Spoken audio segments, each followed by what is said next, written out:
Olá! O Momento Saúde de hoje vai falar sobre autismo, já que amanhã é o Dia Mundial de Conscientização sobre o transtorno. Nós estamos aqui na Escola de Educação Básica Tiquira, que o público-alvo são pessoas com deficiência intelectual e também autistas. Está aqui comigo a doutora Annelise Scottoni, que é neuropediatra, e a Juliana Tedeschi Roder, que é mãe do Thiago, que é autista e frequenta a escola. Tudo bem com vocês? Tudo bem. Muito obrigada pela presença. Muito obrigada por essa entrevista, por nos conceder essa entrevista hoje. Obrigada.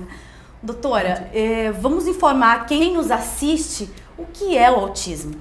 Então, hoje a gente define o autismo como uma condição que tem um espectro bastante grande de variabilidade, né, de jeitos de ser. Na verdade, o autismo é uma condição, né, que a criança, o bebê adquire, ou a gente ainda não sabe se já nasce com, né, mas que logo nas primeiras etapas do desenvolvimento a gente percebe que tem alteração, né, e essas alterações são muito características em três áreas, em três vetores de desenvolvimento, né, o desenvolvimento da linguagem é o primeiro que chama atenção.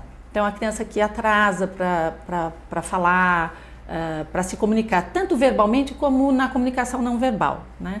O segundo ponto é que a criança tem uma certa dificuldade ao longo do seu crescimento de interagir. E essa dificuldade, às vezes, a mamãe já percebe lá pelos 6, 7, 8 meses, ainda bebê, que é um bebê que tem dificuldade na interação, no olhar, no brincar, no responder às brincadeiras da mamãe, né? Do papai, de quem convive. E por último, que a gente consegue ver um pouquinho, quando é um pouquinho maior, então lá pelos 2, 3 anos, comportamentos de interesse muito restrito e algumas formas de movimentação estranhas, né? Então a gente chama de estereotipias, né? Então movimentos amplos, do balanceio do tronco, do bater a mão, de ficar, do girar, né? Então a gente não sabe se isso vem de bebê ou se ele adquire com uma certa idade ou com um certo tempo de vida?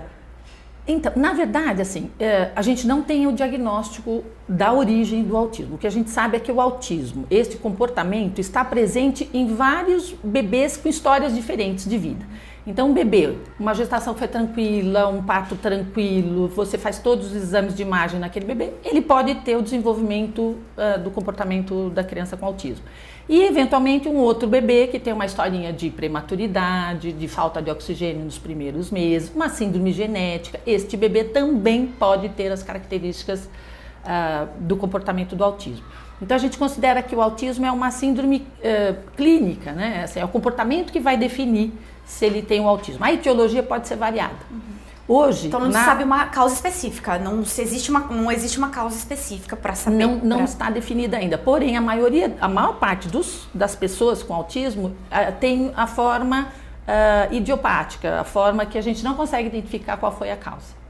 Ju, como que você descobriu, já que a doutora falou, como que você descobriu o Thiago, quais foram os sintomas que ele tiveram? Depois a gente vai falar um pouquinho sobre os sintomas, a doutora já deu uma passadinha aí falando, mas eu queria saber de você, como que você descobriu que o Thiago era autista? Então, no caso do Thiago foi um pouquinho diferente dessa questão de já se notarem sintomas na primeira infância, na fase bebê e tudo mais. No caso do Thiago, realmente assim, ficou evidente quando ele entrou na escola, que foi aos 2 anos e 8 meses. Porque até então, o que a gente achava é que ele era tímido em algumas situações e agitado só. E tinha muito da questão também de alguns comportamentos dos homens da família do meu marido serem parecidos. Então todo mundo falava, imagina, esse menino é Oder, não tem nada de errado com ele. Então, assim, até para buscar a intervenção, a ajuda dos psiquiatras, dos neuros, foi quando realmente começou na escola, que aí, uma escola infantil, que a diretora, a dona da escola me chamou e falou, olha, ele apresenta o desenvolvimento diferenciado em relação às crianças da idade. Ele busca sempre estar brincando com os adultos, ele se incomoda com barulhos, ele em alguns momentos de história ele roda e tal. E aí a gente foi em busca de respostas. Acho que foi 1 ano consultando com 3 especialistas de cada área para fechar o autismo infantil comportamental. fez todo aquele mapeamento genético, aqueles exames todos, não saiu X frágil, não saiu nada. No caso dele, só comportamental mesmo. E aí a gente foi em busca de todo o tratamento de apoio, né? As terapias e tudo. Doutora, além do tratamento, dos sintomas, se a gente pode chamar assim, não sei se a gente pode chamar de sintomas, físicos, existem exames que pode fazer para detecção?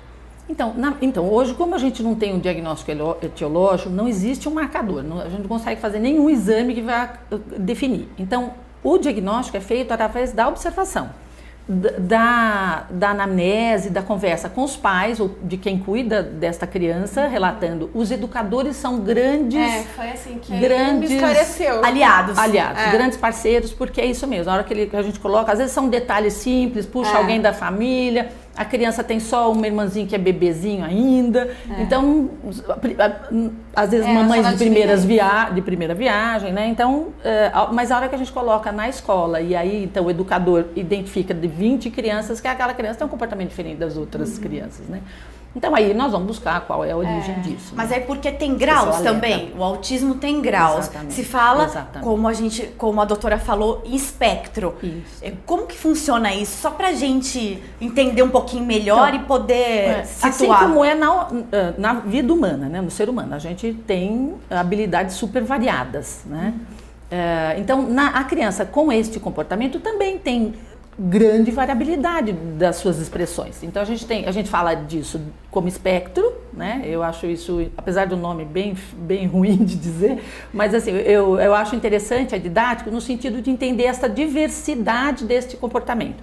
Então as crianças que têm um comportamento leve, ou com poucas características, essa criança ela consegue conviver bem, né? E são poucos os apoios que serão necessários para essa criança.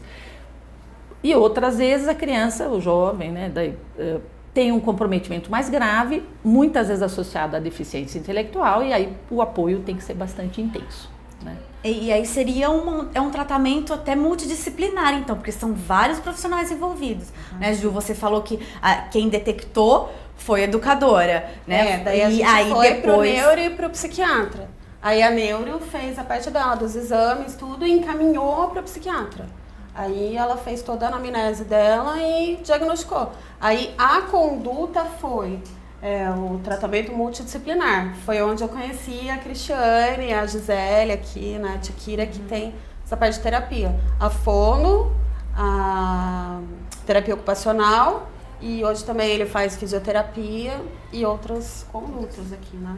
Que ele era extremamente hiperativo, coisa que também a gente conseguiu um resultado excelente com terapias direcionadas, sem nenhuma medicação, no caso, foi com direcionamento mesmo. Hoje ele senta na carteira, assiste aula, coisa que eu achava que não ia acontecer, porque muito hiperativo. Andava pra lá e pra lá, não parava. E aí poderia ser confundido com um transtorno de hiperatividade também. É fácil o diagnóstico, doutora? Não. Então, o diagnóstico não é fácil, deve ser feito por pessoas experientes, exatamente por causa dessa variabilidade. Porque né? pode ser confundida com outras, falavam muito isso pra mim. Ai, para de ser louca, esse menino é hiperativo. Dá calmante pra ele. E não é bem assim que funciona, né? E mesmo pro hiperativo a gente também não dá calmante. A gente vem buscando sempre o foco da terapia, né? Que é o que a gente fala, que a terapia é suficiente para conseguir corrigir comportamentos inadequados. Né? E pode ser genético? Pode ser um transtorno que seja genético, que a mãe ou algum primo, parente, irmão não, mas tio, alguém pode ter tido na família? Pode ser genético? Sim. Então, isso é que a gente tem conseguido caminhar. Cada vez mais o componente genético tem sido considerado importante, né? Então, sim, famílias que em primeiro grau têm pessoas com autismo, elas têm uma chance maior de ter uma criança com autismo. Né? A gente descobriu até um Angelman na família recentemente, que na verdade, assim, o Angelman ele tem sintomas autísticos, mas é uma outra síndrome. Uma outra síndrome, mas o comportamento muitas vezes vai para um comportamento do espectro do autismo. Descobriu agora, o menino tem a minha idade, acho que 36 ou 37 anos lá no Chile, um dos primos do meu marido descobriu agora. Também tem. Então, acho que tem o componente genético, sim. A gente fala, né, então, o componente genético, importante, mas também tem influência do meio ambiente. Então, também a gente não descarta o cruzamento, né, das questões do meio ambiente. E, doutora, quais são como que a gente percebe que a criança é autista? Quais são os principais pontos que a gente pode observar para perceber o autismo? A gente chama de sinais de alerta, né? Então, as mamães, os educadores, os educadores da educação infantil na creche, né? Observa que são sinais de alerta, então, a partir dos 6 meses, o contato, né? O bebê de 6 meses gosta de olhar e você faz gracinha e ele responde a gracinha para você, e se você faz movimentos, ele imita este movimento. O bebê com autismo mais severo, ele já pode, nesta fase, demonstrar esses sinais de alerta. Então, é a comunicação e depois atraso da linguagem e depois esses comportamentos motores. Isso dependendo da gravidade de cada criança, né? E aí pode afetar a parte motora, linguagem, comunicação com as pessoas, tudo isso engloba a vida social da criança. E principalmente a gente fala que a afecção maior, o comprometimento maior é da área que a gente chama de cérebro social. É da área da comunicação social, das relações sociais. A linguagem é um instrumento importante da comunicação e ela fica afetada com grande frequência, né? Muitos nem chegam a falar. Chega ao final da vida sem ter conseguido desenvolver a linguagem, né? A fala verbal. Eu acho que um grande sinal de alerta para as mamães é a comunicação, seja verbal ou não verbal. Mesmo a comunicação gestual, né? Que a criança precisa acompanhar. E aí a mamãe, como qualquer outra mamãe, vai observar que aquele bebê está diferente, está se desenvolvendo diferente e procurar ajuda, sim, procurar o pediatra para começar a receber as informações. Foi assim com você, né? Não, na verdade, na verdade foi demonstrou sinais quando entrou na escola. Porque assim, ele andou aos 8 meses, que é uma coisa bastante significativa, precoce. Ele falou. Eu tenho vídeos dele falando também, um ano e pouquinho. E de repente ele parou de falar. Foi de repente, então... De repente parou de falar, a gente atribuiu porque entrou na escola, porque ficou tímido e tal. Pode ter acontecido algum problema e tal, a gente nesse sentido na escola. Não identificava que poderia ser um comprometimento maior.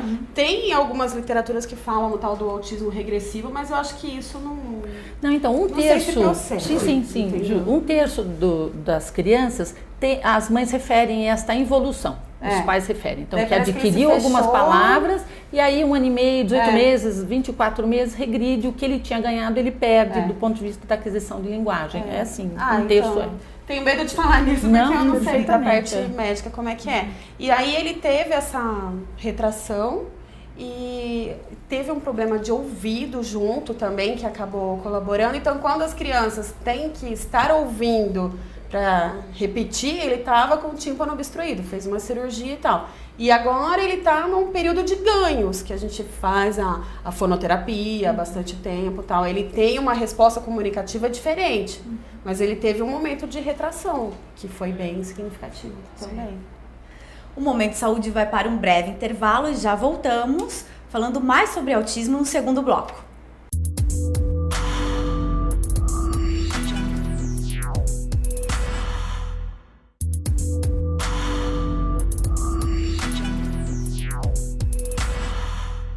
Estamos de volta com o Momento Saúde de hoje, falando sobre autismo. Está aqui comigo a doutora Annelise Scottoni, que é neuropediatra, e a Juliane Tedeschi Roder, que é mãe do Thiago, que é autista e frequenta uma escola de educação básica, mas que o público-alvo são crianças autistas e com transtornos intelectuais. Juliana, a gente terminou o último bloco você falando de como foi descobrir, né, o Thiago como autista. E aí depois ele veio frequentar a Tiquira, que é aqui onde nós estamos hoje gravando o programa, né, falando no programa. Eu gostaria que você falasse um pouquinho do que foi feito aqui, dos outros profissionais envolvidos, e a doutora reforçasse também com a gente, porque são muitos envolvidos, né, equipe multidisciplinar. Eu gostaria que você falasse um pouquinho sobre isso. Sim, claro. Então, no momento do diagnóstico, que foi quase com 3 anos, ele ainda frequentava uma escola particular de educação infantil e foi indicado pela psiquiatra que ele iniciasse os tratamentos multidisciplinares, né? Aí, nesse momento, ele já começou a fazer a fonoterapia, começou a fazer a terapia ocupacional, fazia ecoterapia também, e todos esses atendimentos integrados para estar fazendo o desenvolvimento em conjunto. E esses profissionais todos, a fono, a terapeuta, junto com a escola infantil, para mediar como eles deveriam atender melhor as necessidades dele. Então, assim, uma coisa que é super importante é esse intercâmbio entre escola e as terapeutas de apoio, que pra gente, assim, foi fundamental. Ele saiu da escola já com uma noção boa de socialização, de alfabetização, de várias coisas, que daí quando ele começou na Tiquira, ele só foi avançando dia a dia. Hoje é uma criança que o tempo todo avança na parte cognitiva, no comportamento, na resposta, em tudo. E, assim, não tem nem como não destacar isso. É fundamental a terapia de apoio nesse caso. A escola, por si só, a escola regular, particular, não daria conta se não tivesse orientação dos profissionais. E ele também não teria se desenvolvido se não tivesse esse foco. Então, eu acho que é fundamental esse intercâmbio entre as duas partes, né? As duas partes. Doutora, aí é uma indicação como a doutora é neuropediatra, quando uma mamãe chega e a doutora diagnostica um caso de autismo, qual que é o próximo passo? Então, eu acho que o primeiro passo é esse, assim, e a notícia já é por si só um fato que pode até desestruturar a família, porque é chocante, família, né? Você tem as ideias do filho que você quer, né? Você imagina o filho que você quer. Claro. E os filhos sempre vêm diferente, né? Nenhum filho vem do jeito que a gente imaginou, nenhum, né?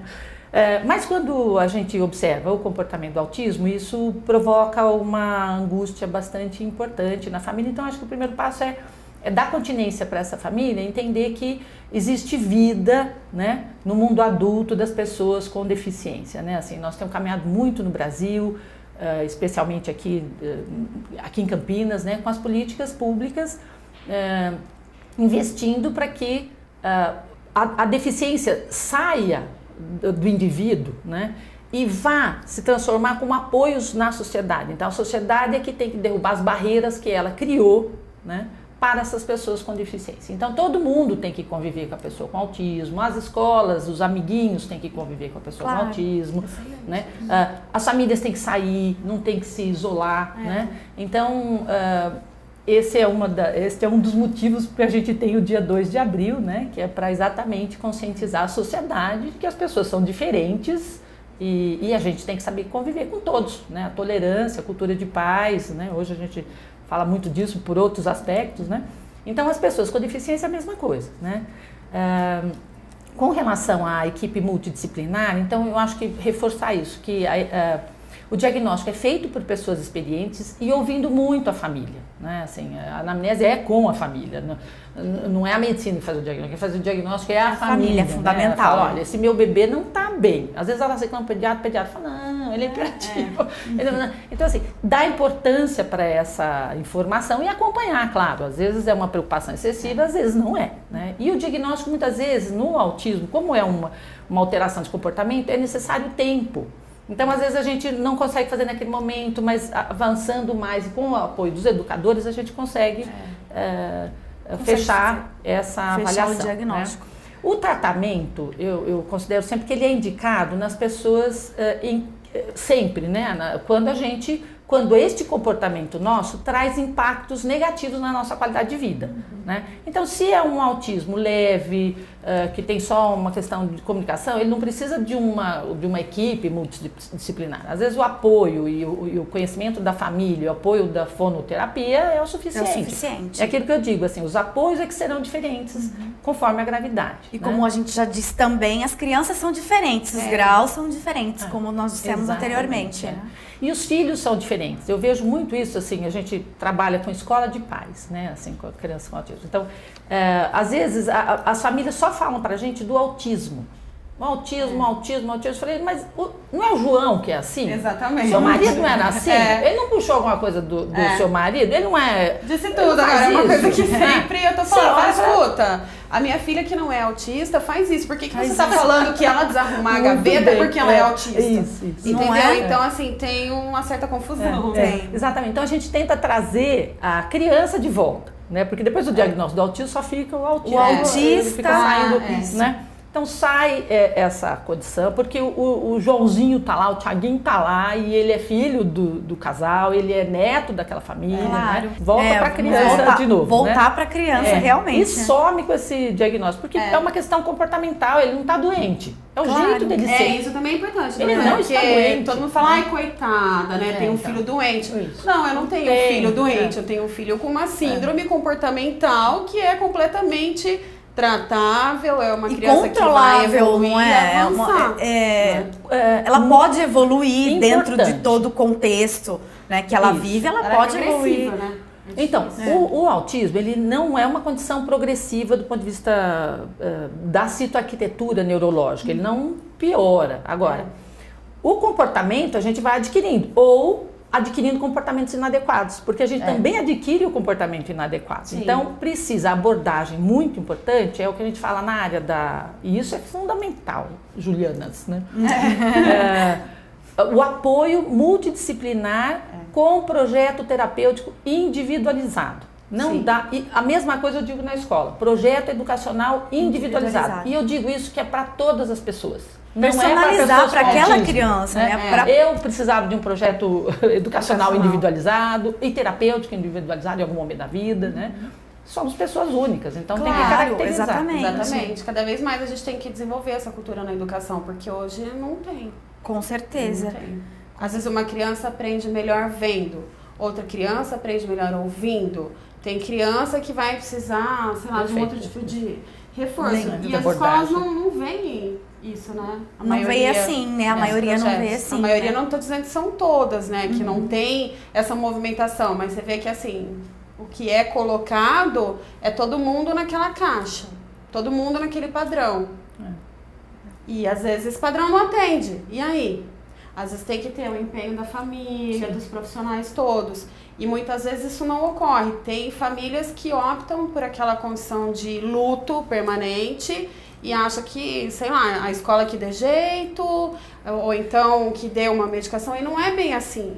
Não é bem assim, tem que ter uma movimentação conjunta. Existe um preconceito, Ju? Você já sentiu isso em escola, nos lugares, algum lugar que você frequentou? Já. Muita falta de informação, muitos pré-julgamentos, muitas questões assim, que é uma luta pra gente conseguir conscientizar.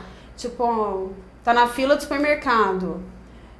Olha, meu filho é autista. Ah, você tá mentindo. Esse menino não tem cara de autista. Autismo não tem cara. O que será que as pessoas pensam que é a cara de um autista? Confundem com síndrome de Down, confundem com vários aspectos. Eu já cheguei a ouvir, assim, de uma pessoa da área da saúde, uma dentista, se pegava no filho dela. Já cheguei a ouvir coisa nesse sentido. Então, realmente, assim, ao invés de ficar revoltada, eu vejo que cada vez mais a gente tem que disseminar informação, porque tem muita coisa que não corre bem aí. A mídia, às vezes, informa muito bem, às vezes informa muito mal, como a questão daquela novela que teve. Muitos pontos foram legais. Outros pontos criaram expectativas totalmente falsas em algumas famílias. Mas peraí, como que a fulana não vai casar se a Linda casou? Então, assim, nenhum autista é igual ao outro, nenhuma família é igual a outra, e a sociedade também tem que aprender a separar as coisas, né? Muitas vezes, assim, se ele tem algum comportamento de ansiedade, ele, sei lá, ele não quer esperar a moça passar um chocolate para ele comer. Tem gente que olha e fala, nossa, que criança mal educada. Não é que é uma criança mal educada, é uma criança autista que está ansiosa. Então tem muito, acontece. E doutora, é difícil a aceitação pelos pais? A doutora já pegou algum caso assim de pais que chegaram e aí depois de diagnosticado foi difícil a aceitação para eles? Então, aceitar, acho que não. Todos os pais, principalmente as mães, né? Assim, tem uma generosidade da própria maternidade, né? que traz, sem problema. O que eu acho que a Juliana apontou bem é assim, a gente sofre pela perda do filho que a gente imaginou. Quando vem o diagnóstico, olha, seu filho tem autismo, seu filho tem uma deficiência intelectual, né? Na sua cabeça vem todo esse conjunto dos estigmas que a gente também tem, né? Que a gente cria. Exato, que a sociedade toda criou, né? Então, a pessoa com autismo é uma pessoa que não vai poder casar, a pessoa com síndrome de Down não vai poder trabalhar, vai ficar sempre sob os custos daquela família, né? Então isso tudo impacta de uma maneira muito angustiante o casal, a família, né? Então é importante elaborar o luto mesmo, né? Que a gente fala, porque a gente perdeu o ideal daquele filho, e é um luto. A projeção que a gente fez foi por água abaixo. Exatamente. Então aquela criança, que não é uma projeção simples, ela vem de lá antes de você engravidar, a gente já estava pensando nos filhos da gente, né? Então isso é uma ruptura muito importante, muito dolorosa, né? E às vezes, se não há uma estrutura legal, um companheiro legal, uma mãe, um apoio, né? A gente não sai deste lugar, né? A gente fala que o luto nos paralisa daí, né? E é importante, então, conseguir trabalhar para sair da fase do luto bem. Então, não é fingir que não há sofrimento, mas então trabalhar, elaborar, sentir e superar esta fase para ir à luta, né? Que a Juliana colocou bem como a Juliana também, falou, e a luta, tem muitas famílias que precisam de um reforço psicológico, de um outro tipo de apoio para aprender a lidar, que é uma coisa que é muito esquecida também. Às vezes o cuidador, né, ele precisa de mais cuidados do que o próprio autista em si. Por essa questão, que é uma coisa que as pessoas esquecem também, né? Cada um lida de um jeito com o diagnóstico, com a situação. E acho que a gente tem que ter previsão para tudo, né? Que pode acontecer. E doutora, antes da gente encerrar o bloco, eu queria que você falasse um pouquinho sobre o tratamento medicamentoso. Como que é o tratamento da criança? Aí eu sei que vai depender do grau de autismo. Queria que a doutora falasse um pouquinho sobre isso e o que a gente tem disponível na rede pública de saúde. Então, como o autismo não é uma doença, a gente não tem tratamento medicamentoso, né? Então, assim, não existe nenhum caso. Não, então. Aí, porém, como é uma pessoa, né? Então ele pode ser um pouco mais hiperativo, ele pode ter um momento de ansiedade mais importante, como todos nós. Como todos nós. Né? Pode ter mais dificuldades de atenção, né?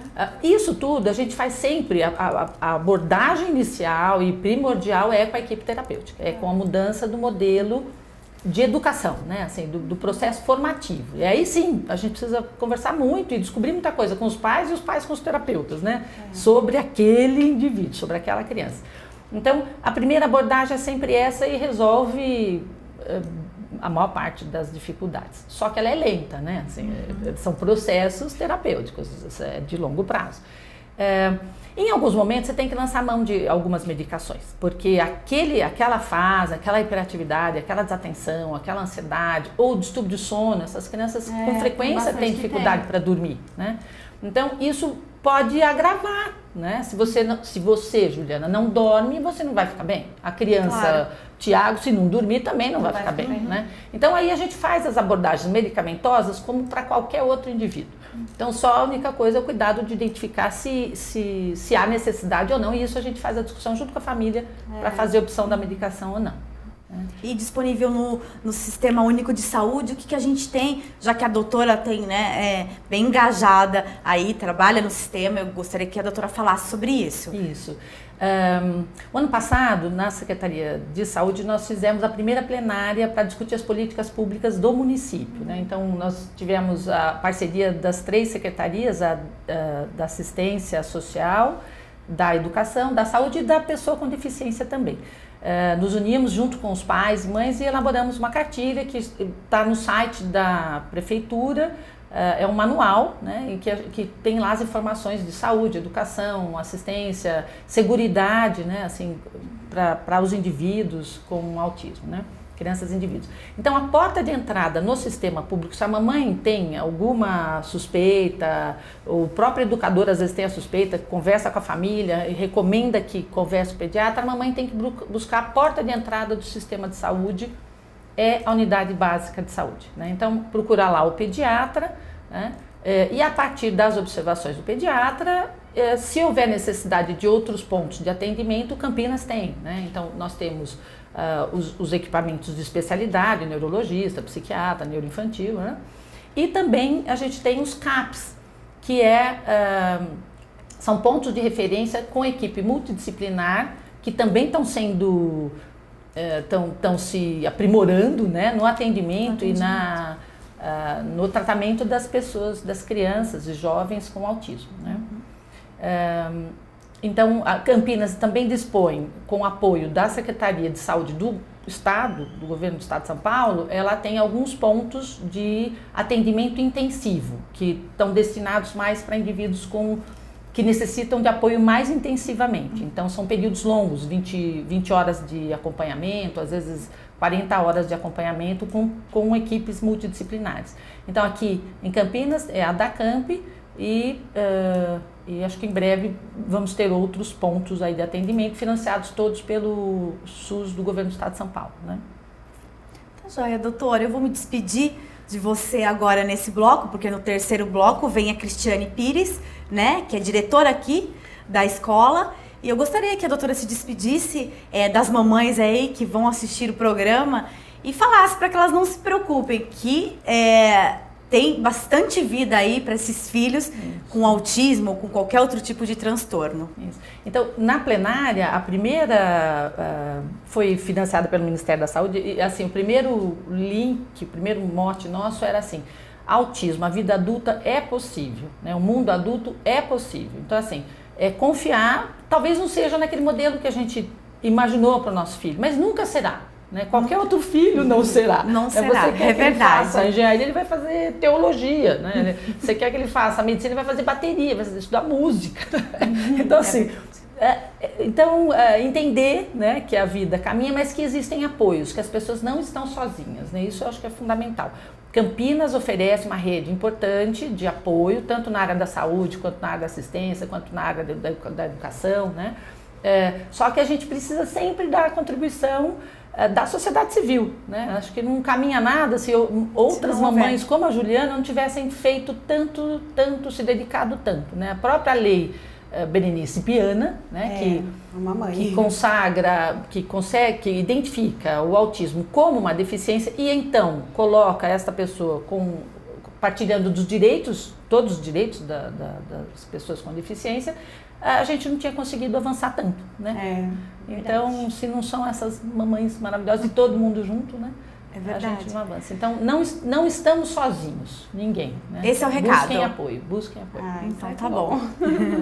O Momento Saúde vai para um breve intervalo e já voltamos para o último bloco.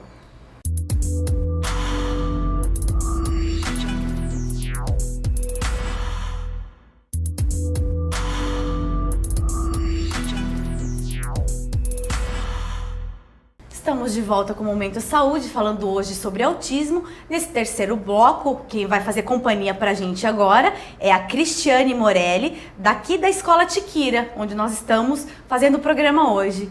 Tudo bem, Cristiane? Bom dia, Juliana. Tudo bem? Jóia. Cristiane, eu gostaria que você falasse um pouquinho da escola, das atividades da escola, em relação aos autistas. E eu sei que também tem outras crianças que frequentam com outros transtornos. Eu gostaria que você falasse um pouco sobre isso. Vamos lá. Juliana, a escola é uma escola regular, de educação básica comum. Ela vai de anos iniciais até 5º ano, então tem o fundamental. E ela tem esse público-alvo no transtorno do espectro do autismo ou também na deficiência intelectual, mas é uma escola inclusiva. Então, ela tem uma base curricular normal, igual qualquer escola. Qualquer escola. Mas aonde entra a especificidade, como a doutora Annelise falou, é um currículo especial para cada aluno. Então, cada aluno é avaliado nesse momento de chegada aqui dentro da Tiquira e aí é montado um plano individual na parte pedagógica para ele e, obviamente, como se trata de uma escola com algumas especificidades, é montado também um olhar do terapeuta ocupacional, fonoaudióloga, fisioterapeuta, nós temos a psiquiatra e a psicóloga, que monta também um olhar junto com esse pedagogo para que seja trabalhado esse aluno. Então, a escola, ela trabalha como qualquer escola comum, dentro de um currículo normal, uma grade curricular normal, diretoria de educação junto conosco, e ela tem uma outra situação. Justamente com essas leis que nos outros blocos foram faladas, a Secretaria de Educação do Estado custeia esse autista dentro da escola. Então, embora seja uma escola particular, esse autista ele tem o custeio aqui dentro da parte educacional. Então, ele fica um contraturno aqui, outro contraturno ele vai para uma instituição de saúde.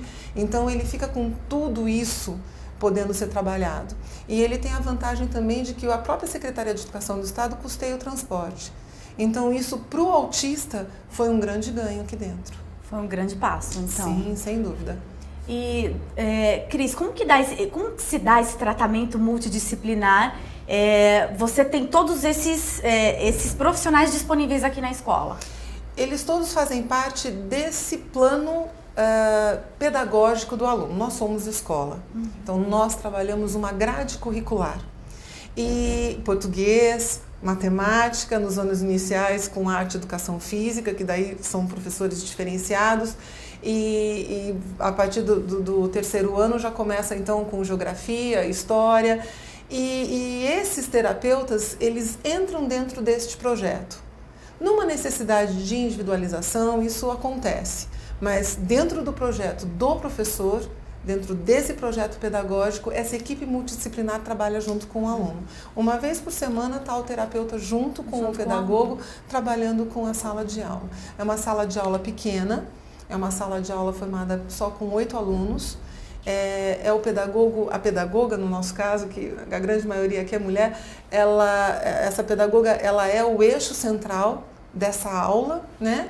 Mas ela também trabalha com uma monitora numa necessidade que um aluno que tem essa necessidade especial, ele precise num momento ser medicado, ou que seja o horário dentro da escola, ou que ele precise de uma troca, de uma alimentação, de alguma coisa mais específica. Então ela tem um auxiliar dentro da sala. Ju, isso é muito importante, né? Para os papais e para as mamães ficarem tranquilas, né? Fundamental. Até assim, foi uma questão que a gente ficou bem preocupado quando chegou a formatura do Thiago na educação infantil, que ele fez 6 anos, e a gente começou a visitar as opções que nós tínhamos aqui, que me alegaram que tinha inclusão. Não era uma coisa satisfatória. Eu via que ele não ia conseguir se desenvolver nesse sentido. Então, assim, para nós como pais, graças a Deus que tem uma Tiquira em Campinas, por exemplo, que eu sei que ele vai estar amparado nas necessidades educacionais e específicas, né? Por exemplo, no caso do Thiago, que é uma questão que ainda é um ponto que a gente tem que desenvolver. Ele fica ansioso às vezes para ir no banheiro, acaba fazendo um xixi fora, alguma coisa assim. Como é que isso seria tratado numa escola que não tivesse essa especificidade? Sei lá, em relação aos outros colegas. Então tem uma série de questões que pra gente é muito importante, traz uma tranquilidade muito grande, acompanhar esse desenvolvimento de forma direcionada. E acompanhar de perto também, né? Também. Acho que a família em conjunto com a escola, com os terapeutas, é fundamental. Eu falo que é a tríade, assim, principal em relação ao autismo. É a família, é a saúde e a educação. Os três têm que andar integrados, né? Não é só um e outro. Ju, e como que tá o desenvolvimento do Thiago? A gente está falando bastante nele, claro, né, mamãe? Então. E eu queria que você falasse como que está esse desenvolvimento desde que ele começou na escola, ele só progressivo? Só progressivo. Eu sou um pouquinho suspeita, né, a coruja mãe, não tem como não ser, mas é uma coisa que outras pessoas que convivem notam. Eu vejo os avós falando, nossa, como o Thiago tá centrado, como ele tá ali aprendendo e tal. Coisa que antes ele era bem mais hiperativo, ele tá bem mais focado, centrado. aceita mudanças, às vezes de rotina, de situação que antes eram mais angustiantes, tudo isso é trabalhado. Eu não achava que ia ter uma foto, uma filmagem do meu filho sentado na carteira com os outros alunos tendo aula. E hoje isso acontece. Para mim é uma grande vitória. Para muitas mães, assim, coisas pequenas não são significativas, mas para mim cada grãozinho de areia é extremamente significativo. Com certeza. Então, eu estou bem feliz com o desenvolvimento dele, bem orgulhosa. Com certeza. Cris, e esse desenvolvimento, uma criança, já que a gente está falando hoje sobre autismo, como que é o desenvolvimento dessa criança e ela pode se tornar um adulto que forme uma família, que trabalhe, se profissionalize? Eu gostaria que você falasse para as mamães que estão assistindo a gente. Juliana, esse desenvolvimento ele é específico de cada um, né? Eu acho que o mais importante é você saber quem é aquele, no meu caso, quem é aquele aluno, o que ele pode te oferecer e o que ele está precisando. Então, não é uma regra ou uma receita que você diga todos vão, nenhum vai, ou como que isso é feito. A desenvoltura é medida de acordo com a necessidade de cada um. Eles vão para a empregabilidade, sim, dentro de cada habilidade e capacidade daquele indivíduo. Ele tem condição de ir para o trabalho, ele tem condição de manter uma vida socialmente bastante estável. Então, eu acho que muito importante é você conhecer cada aluno ou cada indivíduo ou cada ser de uma forma única. Né? Como a doutora mesmo falou, Anelisa, cada um é um ser diferente. É um, né? E a gente, eu acho, Aristóteles fala uma frase muito bacana. Ele fala para você tratar a igualdade com igualdade, os iguais de uma forma igual e a desigualdade de forma desigual. Então eu acho que essa desigualdade aqui dentro faz uma diferença bacana, porque aonde estão as coisas boas, a gente tira dali para poder projetar geral. E aonde não está legal, às vezes uma dificuldade de socialização, uma dificuldade de comunicação, a gente vai criando novas formas de trabalhar com tudo isso. Cris, e a Escola Tiquira agora vai receber o diploma de honra ao mérito, né? No próximo dia 26 de maio. Isso mesmo. É de iniciativa do professor Alberto, do vereador? Exatamente, foi o professor Alberto, ele teve uma fala na Câmara há uns meses atrás e nós fomos até lá e convidamos ele a falar, olha, venha conhecer, né? Como funciona essa inclusão, como funciona um grupo sendo trabalhado de uma forma um pouquinho mais específica dentro da educação. Como essa educação pode ser adaptada ao aluno e não o aluno ter que se adaptar o tempo inteiro à educação. E eu disse, vá conhecer para você saber o que existe na sua própria cidade. E ele realmente veio com um olhar bastante, um coração aberto e um olhar bastante analítico, quis saber muita coisa, ficou um tempo bastante aqui para conhecer e aí foi essa surpresa pra gente. Ele também é autor né, do projeto, aliás, agora lei, né? Ele é autor da lei que também institui o Dia Municipal de Conscientização do Autismo, no mesmo dia do Dia Mundial, né? Exatamente. Nós temos agora um mês, né? O mês azul. É um mês todo, o Abril Azul. Exatamente. Então, é um mês que consagra, né, essa especificidade que é o autismo, que agora está sendo bastante conhecida aqui, né? Que está sendo bastante falado. Então, nós temos aí abril, que é o Abril Azul, é o mês azul do autista. Verdade.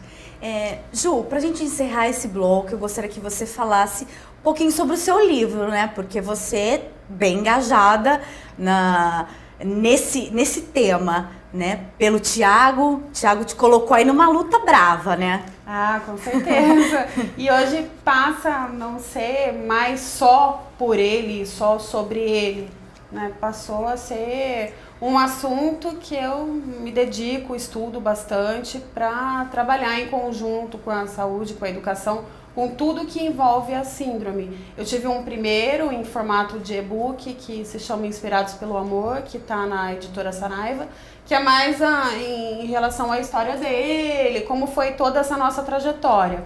E eu tô para lançar o segundo, que já tem o nome todo registrado, é Autismo de 0 a 100, tudo que você precisa saber, aí com um olhar mesmo mais analítico de todos os graus, comprometimentos, habilidades, tudo que envolve. E esse eu quero realmente lançar impresso, estou numa luta aí para buscar recursos para conseguir elaborar, para atingir o maior número de famílias possível. Porque eu percebo que muito da ansiedade, dos problemas que nem existem que as famílias colocam, é falta de informação, é falta de apoio, é falta de ter o direcionamento. Então, assim, através desse livro, de grupos de apoio, de várias atuações que eu tenho um site também que a gente mantém, eu e meu marido, com informações. Vou fazer um congresso online agora em junho, para de forma gratuita chegar à maior quantidade de famílias e familiares possíveis. É informação. Acho que o que determina tudo é a informação correta. Com certeza. Todos, né? Conscientização. Com certeza. Ju, eu agradeço muito a sua presença aqui. Agradeço. Muito obrigada, tá? Pela essa entrevista linda e esclarecedora sobre tudo, sobre esse mundo do autista. Cris, muito obrigada. Sua presença foi agora no último bloco, mas muito obrigada pela entrevista. Juliana, muito obrigada. Prazer. Obrigada. O Momento de Saúde de hoje fica por aqui. Você acompanha agora a agenda do Abril Azul. Até breve. Autistas acompanhados pelas instituições apresentam teatro e música no dia 2 de abril, quinta-feira, na Praça Rui Barbosa, no centro. No dia 10, às 8 da manhã, alunos do Instituto Ser participam de uma competição de natação no Centro Esportivo de Alto Rendimento, no Swiss Park. A caminhada pelo autismo será no dia 12, domingo às 9, na Lagoa do Taquaral. Não é preciso fazer inscrições. O evento é aberto a todos.